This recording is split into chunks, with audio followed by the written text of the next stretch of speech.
जी नमस्कार, बहुत बहुत स्वागत है आपका ओवरव्यू टाइम्स में। और आज के वीडियो में हम बात करेंगे कि भोजपुरी इंडस्ट्री में सबसे महंगा कार किसके पास है।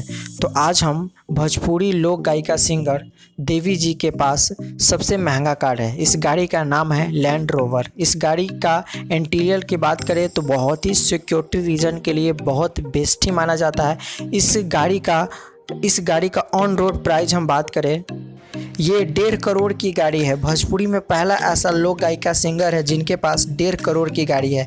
ये बता दें कि ये विदेशों में खरीदा हुआ गाड़ी है, जो लंदन में ये गाड़ी खरीदा गया और लंदन से भारत लाने में 3 महीने का समय लगा। इस गाड़ी में पहला हिस्सा में सनरूफ है और उस सनरूफ में किसी भी टूर पे जाते हैं तो आपको खुली हवा ले सकते हैं। इसके बाद इस गाड़ी में कोई भी साउंड नहीं है और सिक्योरिटी रीजन के लिए ये गाड़ी बेस्ट माना जाता है। और गाड़ी का जो नाम है लैंड रोवर, एक बार सुन लीजिए दोस्तों। और किसी भी भोजपुरी स्टार या गायिका के पास ये गाड़ी नहीं। इस गाड़ी को सिक्योरिटी रीजन के लिए बहुत ही बेस्ट माना जाता है और बहुत ही बिजनेस पर्पस के लिए बहुत ही महंगा है। ये इन्फॉर्मेशन आपको कैसा लगा, अपना कमेंट बॉक्स में राय दीजिए। मिलते हैं अगले वीडियो में। धन्यवाद।